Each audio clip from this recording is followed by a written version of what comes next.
Echamos fuera demonios en tu nombre. Hicimos muchos milagros en tu nombre. 3 credenciales externas, 3 actuaciones públicas. Y noten lo que hace el texto. No niega ninguna de sus afirmaciones. Realmente profetizaron, realmente echaron fuera demonios, realmente realizaron obras poderosas. La palabra griega para obras poderosas es dunamis. G 14211 es la raíz de dinamita, dinámico, dinastía. Estos no son pequeños milagros. Estos son el nivel más alto de desempeño espiritual carismático. Y el texto dice que realmente sucedieron. El versículo 21 establece la división. Antes de que llegue el rechazo, no todo el que me dice, Señor, Señor, entrará en el reino de los cielos, sino el que hace la voluntad de mi Padre. La palabra dice es lego, habla externa. La palabra clave es doyo, hacer, producir, traer a la existencia. La división entre el habla externa y la realidad interna ya está implícita en el versículo. Antes de que Jesús diga, nunca os conocí, en tu nombre, repetido 3 veces, mientras conocí, aparece una vez. La proporción es el punto. Una dirección duplicada, 3 credenciales, 3 afirmaciones en tu nombre, todo ello externo. Y la respuesta es un solo verbo griego. Nunca examinaron. Duplicaron la dirección que enumeraron, 3 credenciales que repitieron en tu nombre 3 veces, todo externo. Y el verbo que Jesús eligió para conocí no es el que te enseñaron antes. Llegamos a conocí. Mira la última frase del versículo 23. Apartaos de mí, los que hacéis iniquidad. Vuestro inglés dice iniquity. Eso suena como una palabra genérica para pecado, algo vago, algo que cubre toda maldad. El griego dice algo mucho más preciso. La palabra es anomia, Strong G458, y es un compuesto, alfa privativa más nomos. El alfa privativa es el prefijo griego que niega una palabra. Piensa en ello como la A en amoral o atípico en español, cancela lo que sigue. Nomos significa ley o principio interno, o el orden que gobierna dentro de algo. Anomia no significa pecado, no significa maldad. Literalmente significa sin ley, sin principio interno, sin un orden inherente que gobierne desde dentro. Ahora mira el verbo adjunto a ella. Vosotros que hacéis iniquidad. La palabra para hacer aquí es ergasomai, G1238, y la forma importa. Está en participio presente. Hoy ergasomenoi. Los que continuamente trabajan, no los que una vez cometieron. Aquellos cuya ocupación continua, activa y diaria es esta condición. Esto no describe un error que alguien cometió. Esto describe un oficio que alguien practica. Estas son personas cuya vocación continua es operar sin un principio de ordenamiento interno. La voz media del verbo lo hace reflexivo. Se lo están haciendo a sí mismos. La anomia como estilo de vida, no como un desliz. Primera de Juan 3. El versículo 4 confirma la gravedad. El versículo dice, el pecado es anomia. Juan no dice que el pecado lleva a la anomia. No dice que el pecado se parece a la anomia. Él escribe una declaración de identidad. El pecado es la condición de estar sin ley interna. Eso es lo que el pecado es fundamentalmente. Y Mateo usa esta misma palabra de nuevo en el capítulo 23, versículo 28, para los fariseos, llenos de hipocresía y anomia, cumplimiento externo perfecto, vacío interno total. El mismo diagnóstico aplicado a las personas más religiosamente impresionantes de Jerusalén. ¿Conoces este estado? Has pasado por temporadas enteras donde cada práctica estaba en su lugar, cada oración estaba programada, cada servicio asistido, cada respuesta pulida. Y debajo de todo eso, honestamente ningún principio interno estaba realmente impulsando nada de ello. Estabas realizando la forma de algo que no tenía motor interno. Los movimientos eran correctos, pero el centro estaba ausente. Esa es la condición que la anomia nombra. No mal comportamiento, sino una vida interior ausente. Esto es una correspondencia, no un mapa de diagnósticos médicos, no una receta. Estamos decodificando un texto, no prescribiendo un tratamiento. En esta lectura, la anomia se corresponde con el estado interno de operar sin un centro gobernante. Lo que el pasaje describe es una automatización espiritual, actividad sin presencia interna, movimiento sin conciencia, la maquinaria de la devoción, funcionando por sí sola sin nadie al volante.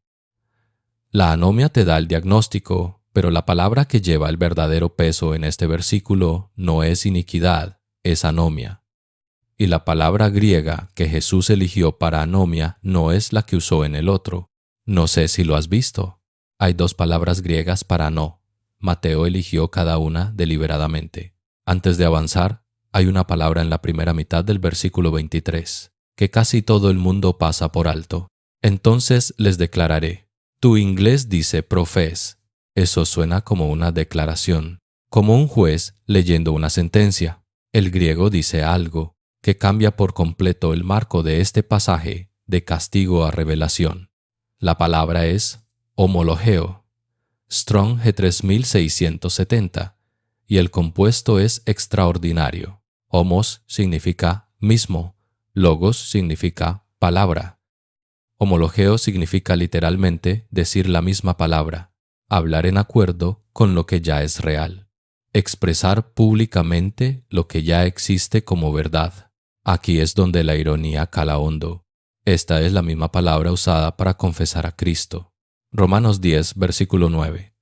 Si confiesas con tu boca que Jesús es el Señor y crees en tu corazón, serás salvo. Primera de Juan 4, versículo 2. Todo espíritu que confiesa que Jesucristo ha venido en carne es de Dios. La palabra usada por los creyentes para profesar su fe es la misma palabra usada por Jesús para declarar la ausencia de relación. La palabra de confesión se convierte en la palabra de veredicto. Entonces les declararé. Entonces declararé públicamente en concordancia con la realidad. Entonces diré la misma palabra, que siempre ha sido la verdad subyacente a la actuación.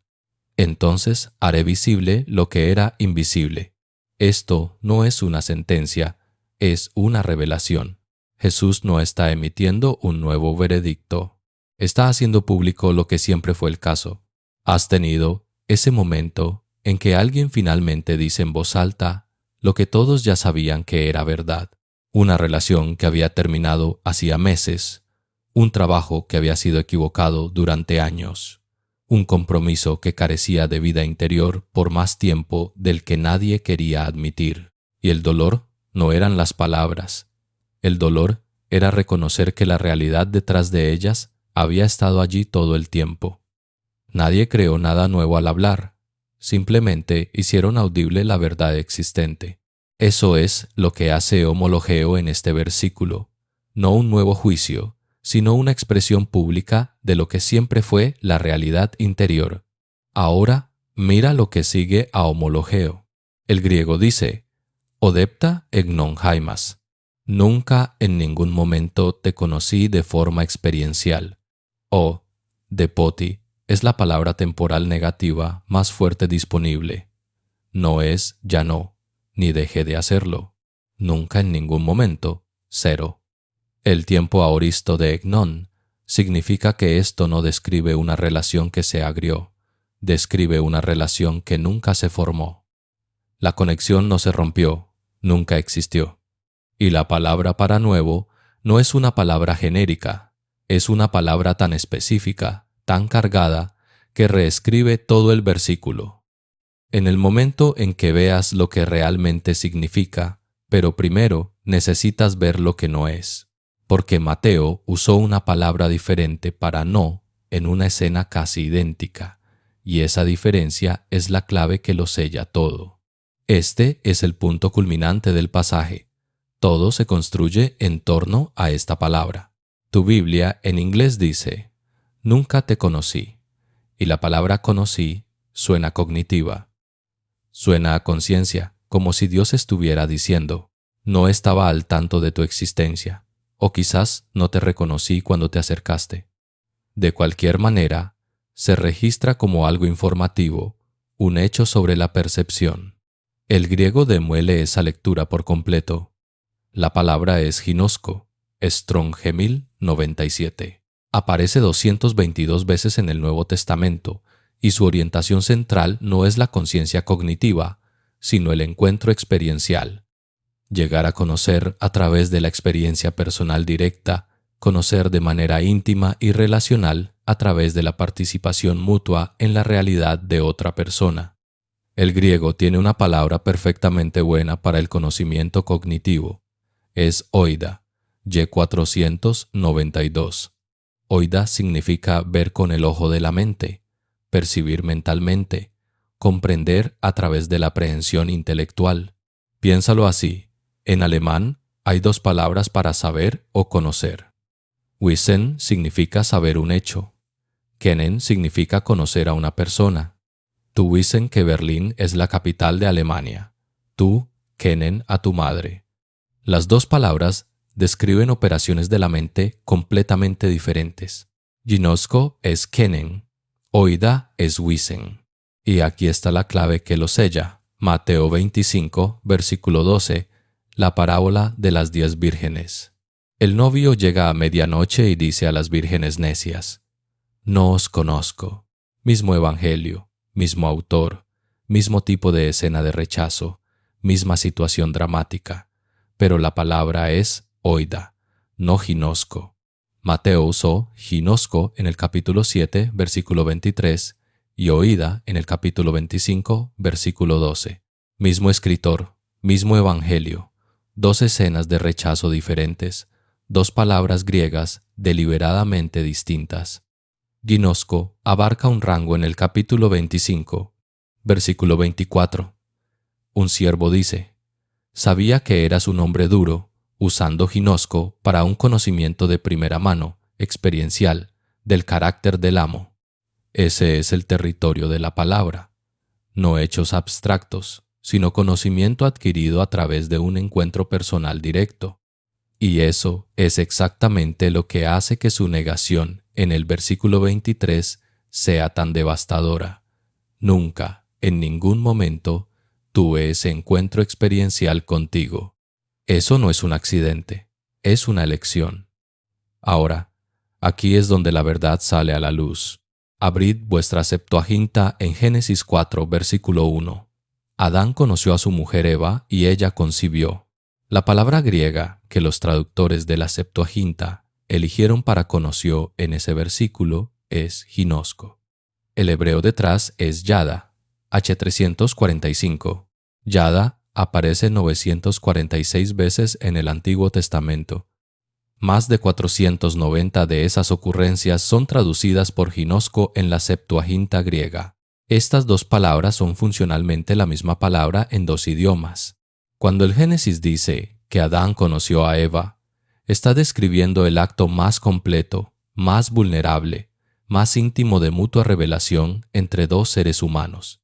Cada muro derribado, cada defensa eliminada, presencia mutua total. Y esa es la palabra en Mateo 7, versículo 23. Nunca os conocí en el sentido de ginosko, sino nunca hubo una comunión íntima, experiencial y mutua entre nosotros. Operasteis en mi nombre, usasteis mi autoridad, actuasteis bajo mi estandarte, pero ginosko nunca ocurrió. Conocéis esta diferencia en vuestra propia vida.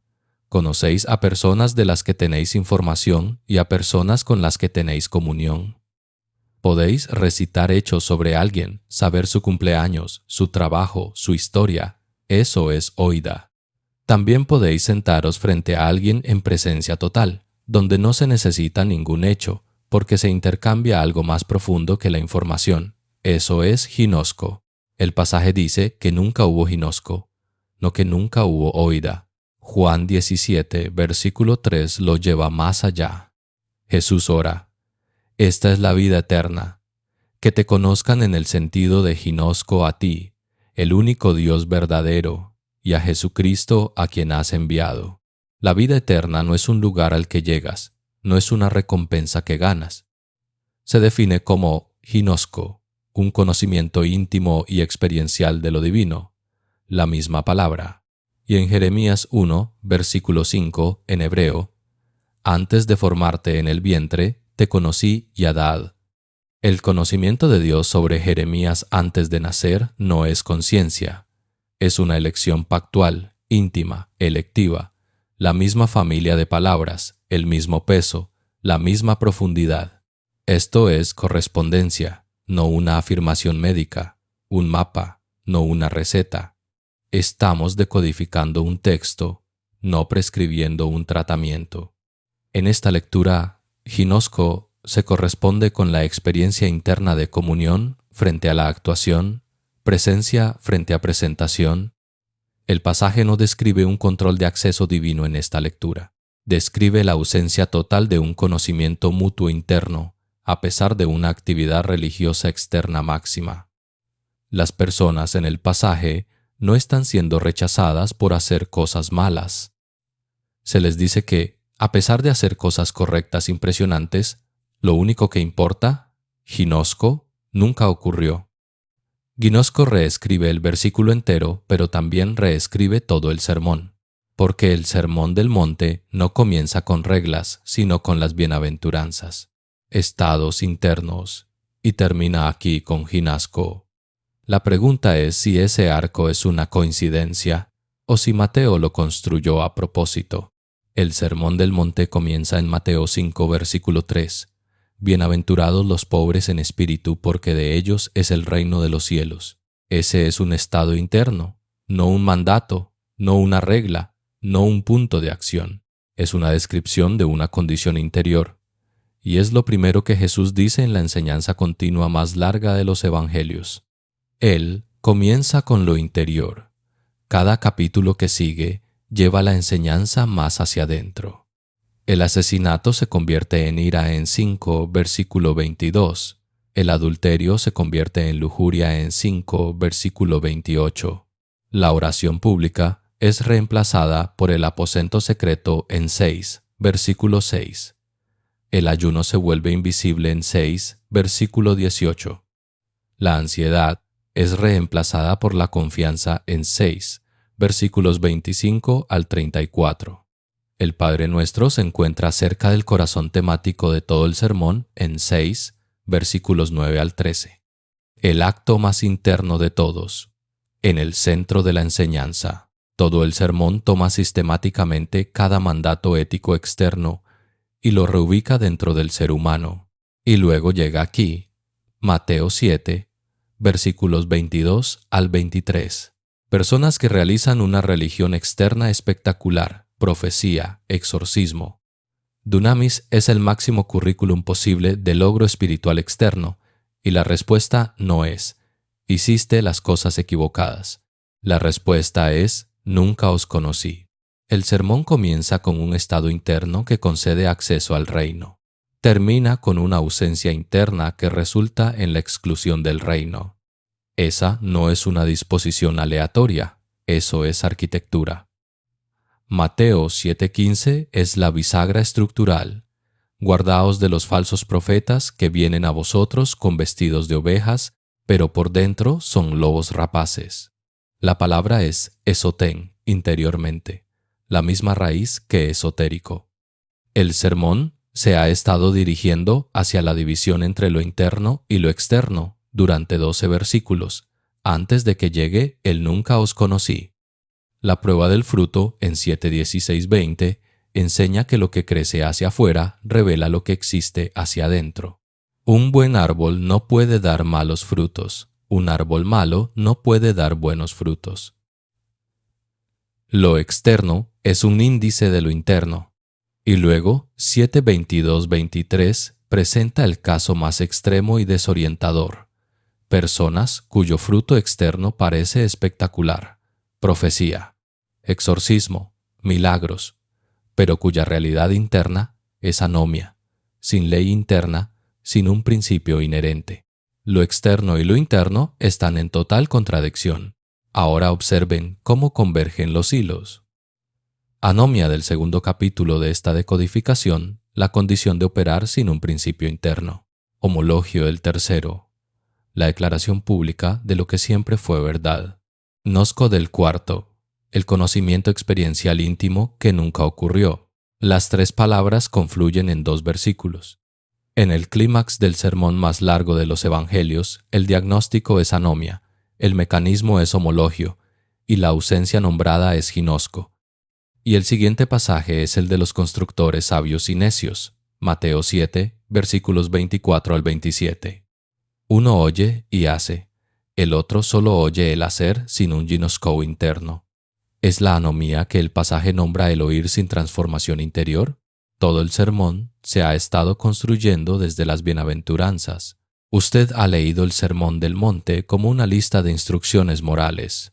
La mayoría de nosotros lo hemos hecho, pero el texto traza un arco desde la pobreza de espíritu interior en el capítulo 5 hasta la ausencia interior de conocimiento en el capítulo 7. En el momento en que ves ese arco, las bienaventuranzas dejan de ser frases bonitas y empiezan a leerse como el mapa preciso de todo lo que los versículos 22 al 23 del capítulo 7 dicen que faltaba. Los primeros lectores de la Iglesia, incluido Agustín, reconocieron que este pasaje sugiere una ausencia mutua de conocimiento. Nunca te conocí implica, nunca me conociste. El pasaje no trata de una puerta que se cierra de golpe. En esta lectura, se trata de una puerta que nunca se abrió desde dentro, no un veredicto impuesto desde arriba, sino una realidad revelada desde dentro. Todo lo que acabamos de recorrer desemboca en una pregunta, no teológica, sino personal. El pasaje muestra a personas que realizaron una conexión sin experimentarla, que dijeron, Señor, Señor, sin ginosco. La práctica refleja el pasaje exactamente. Esto es lo que haces. Toma de 3 a 5 minutos, sin equipo, sin postura especial. Solo quietud y honestidad. Primero, siéntate durante 60 segundos y observa un área de tu vida interior donde realizas una conexión sin experimentarla. No todas las áreas, solo una, donde dices las palabras correctas, sin presencia interior detrás de ellas. Donde la forma está intacta, pero el ginosco está ausente. Aquí no buscas culpa, buscas claridad. Solo ver lo que el pasaje nombra. Segundo, nómbralo en silencio. No para arreglarlo, no para arrepentirte de ello, no para construir un plan a su alrededor, solo para verlo, homologarlo a ti mismo. Di la misma palabra que la realidad. Deja que la brecha entre tu desempeño y tu estado interior se haga visible, sin apresurarte a cerrarla. El texto dice que la homologación no es castigo, es revelación. Haz lo mismo contigo mismo. Revela lo que ya es verdad. Tercero, siéntate otros 60 segundos en esa brecha. No la llenes con oración, no la llenes con una resolución. No te apresures a producir algo externo. Simplemente permite que la distancia entre tu forma externa y tu estado interior esté presente y sea observada. El pasaje dice que el problema nunca fueron las obras externas. El problema fue la ausencia de ginosco. No arreglas eso añadiendo más obras externas. Empiezas permitiendo que la ausencia sea visible. La práctica refleja el texto. El texto muestra a personas que actuaron sin conocer. La práctica consiste en sentarse en la brecha entre tu propia actuación y tu propio conocer, no para condenarlo, solo para finalmente verlo. Eso es Mateo 7, versículos 22 al 23 en el griego. La palabra nunca trató de la conciencia. Siempre trató de la comunión. Y la pregunta que el texto te deja no es ¿hiciste lo suficiente? ¿Hubo alguna vez gnosco o solo actuación?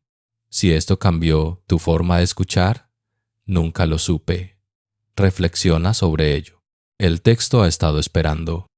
La palabra que su Biblia en inglés traduce como conocí en apartaos de mí, nunca os conocí, es la misma palabra que la Biblia griega usa cuando un hombre se acuesta con su mujer. Eso no es una metáfora. Eso es Mateo 7, versículo 23.